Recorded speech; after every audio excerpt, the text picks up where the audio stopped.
Welcome back to the channel, man. I see you feeling tired, man. We got my boy Search Party.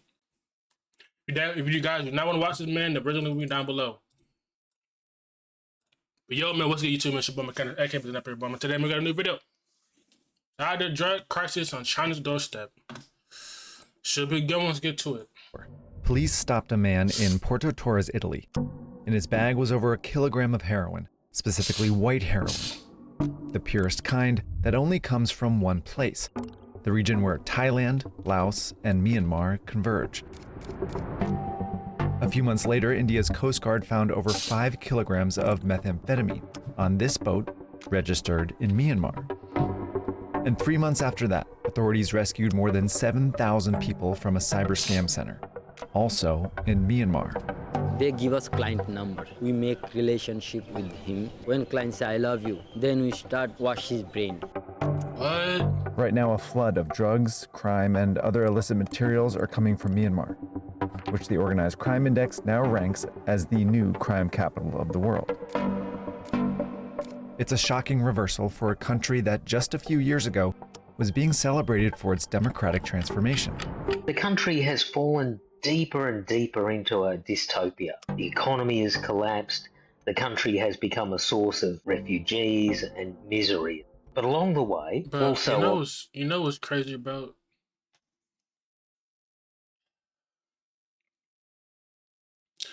Stuff like that happens because I'm telling you right now, bro. If America, bro, if people in America realize that these motherfuckers don't really control us, do you know we can take down America? Like, I'm not even lying, but like, maybe not just because the military stuff. I don't know, bro. It's just, I don't know. a lot of criminal activity. So why is so much crime concentrated in Myanmar? And is anyone looking for a solution, or are they making it worse?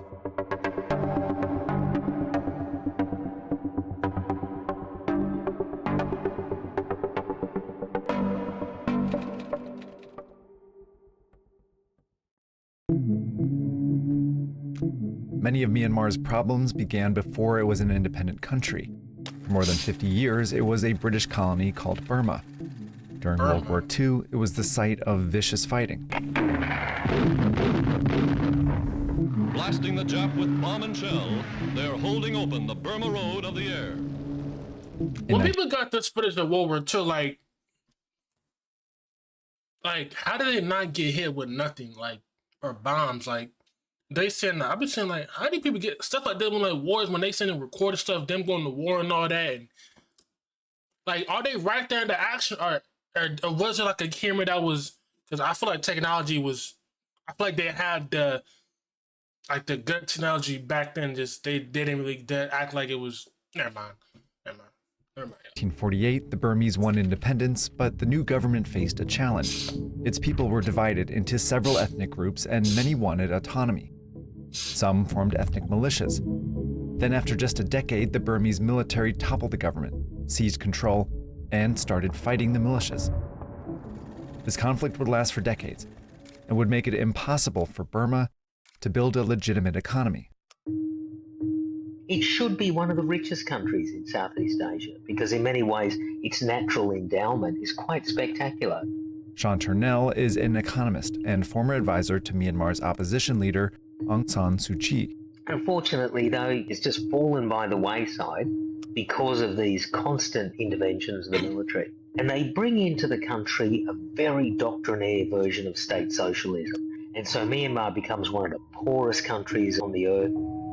In the absence of a legitimate economy, many Burmese people instead made a living in the illegal economy. In the remote Shan state, that meant growing opium. It's the main ingredient in heroin, and up here, far from the military's control, drug lords grew a ton of it. Opium production... Hey, man, I mean, sometimes, bro, if you gotta make money like that, man, you know what I'm saying, you gotta do what you gotta do. But I mean, the possibility you can, you know what I'm saying, lose your life over this because people are trying to fight for this as well, fight for territory, fight for stuff like this, or possibly be in jail. But But then also it's kind of smart though, because if they in a spot to where the military can't do nothing, or the military's not in that area, I mean, you might as well, you know what I'm saying? Might as well. Picked up as heroin became more popular.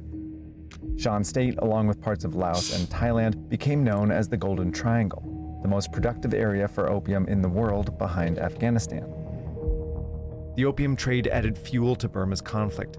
The military government allowed proxy militias to sell opium abroad in exchange for their loyalty, while ethnic militias taxed or trafficked opium and used the revenue to buy weapons and raise armies.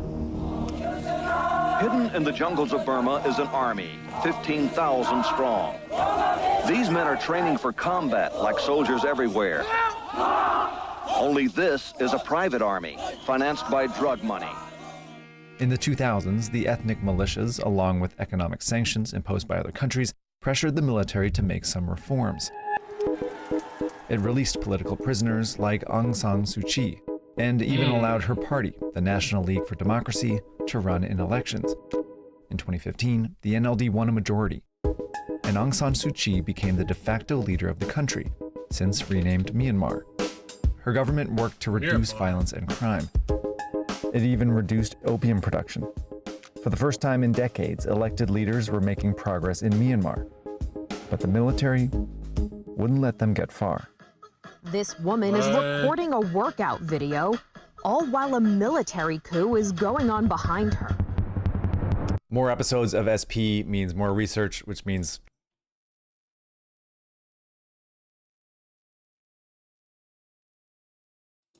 is in power, but the military, the NLD is in power, but the military is not far. Bro, I thought he was slick. With them ass. He know what he be doing with them ass. He be trying to give me, he got me one time with them ass, bro. When he do that, when his face come like that, talking about this, and then that's how you know it's an ad. Like when he like a few seconds when his face, that's how you know it's gonna be ad. He know what he be doing though. It's a good thing. Democracy comes, but the overall constitution still allowed immense say of the military. They completely controlled not only their own budget and all the other security forces like the police and the courts and all that, but also an ability to intervene at any point of their choosing. The military chose February 1st, 2021. They appear to have moved today to neutralize the government. Aung San Suu Kyi and other civilian leaders have been detained. At least 90 people have been shot dead in Myanmar.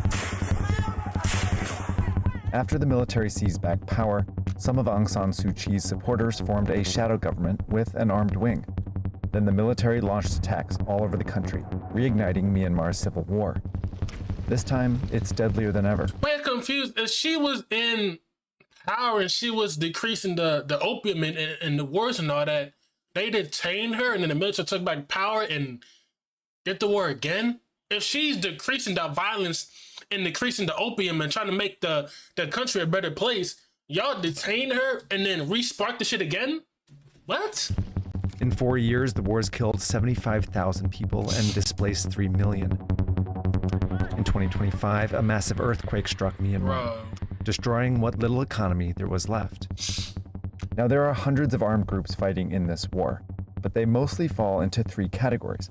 There's the military and its proxy militias, the pro-democracy rebels and allied ethnic militias, and the ethnic militias not aligned with either side.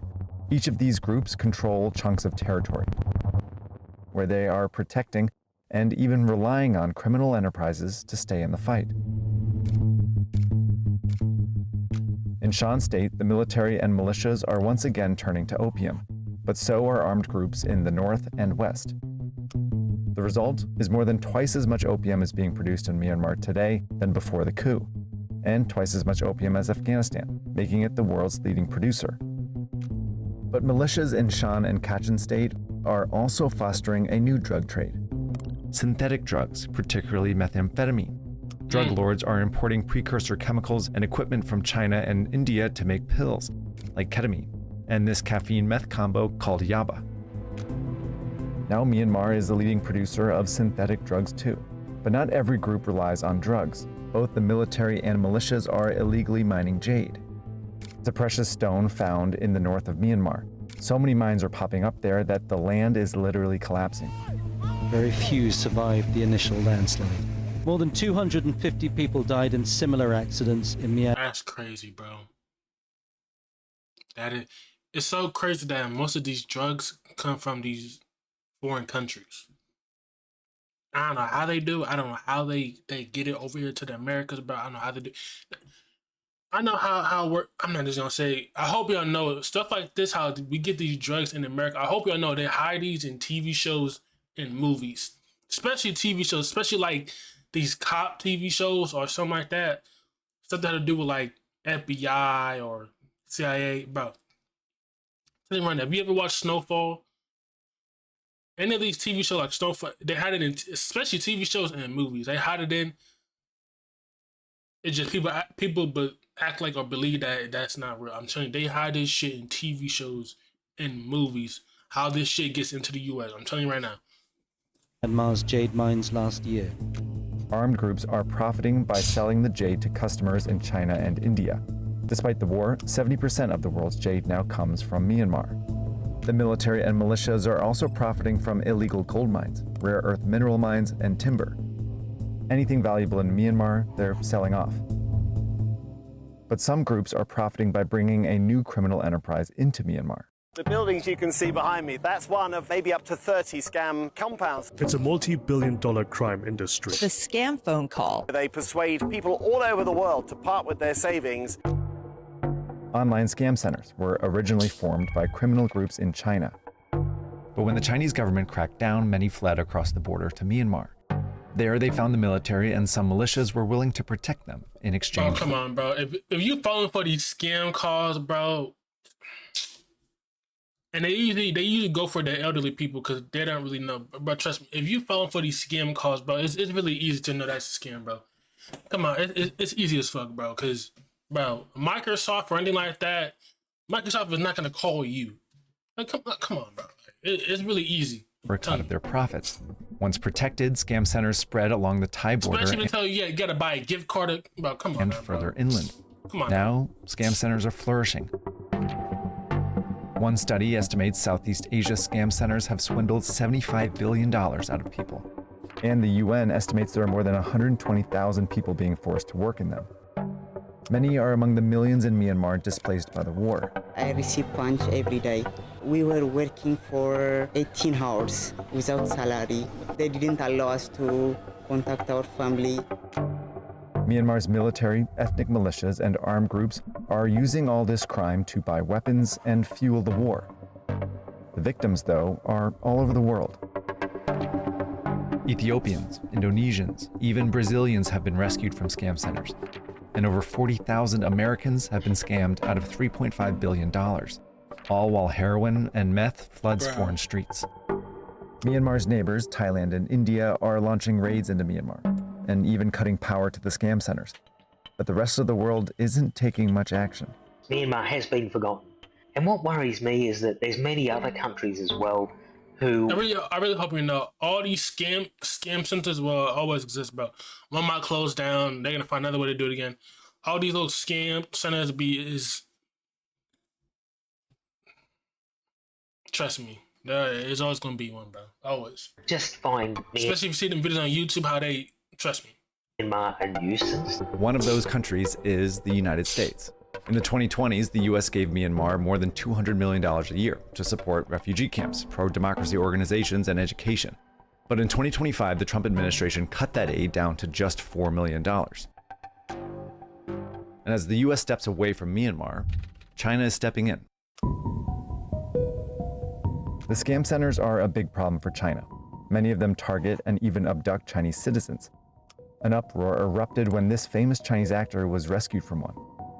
So China's backing some militias along its border who launch attacks and close the scam centers. But at the same time, China is supporting the militia's enemy, Myanmar's military. China's given the military fighter jets, drones, and missiles, and more than $3 billion in assistance. Supporting both sides is a way for China to protect its own interests. China relies on Myanmar to access the Indian Ocean and is getting the military and militias to protect a key oil pipeline.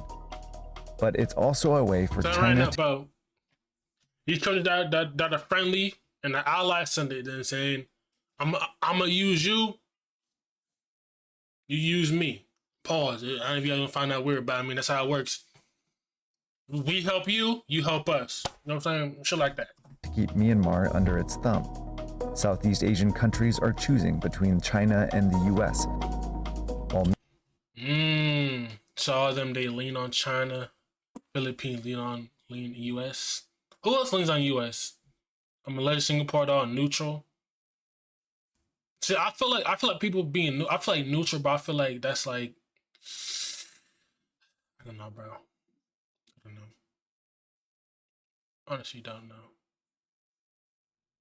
Myanmar is firmly on China's side, it could drift towards the US if pro-democracy militias win the war.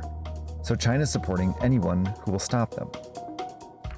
In August, China endorsed Myanmar's military's announcement that it would hold elections later this year. But it will ban the NLD, and so many view the elections as a sham, even a plan engineered by China. Ultimately, China wants to protect its own influence in Myanmar, even if it extends the war, the crime, and the suffering of a country whose crisis is only getting worse. The military are hanging on by being especially brutal. They deliberately target civilian populations to spread the horror, to spread the terror. So I'm afraid there's more of that to come.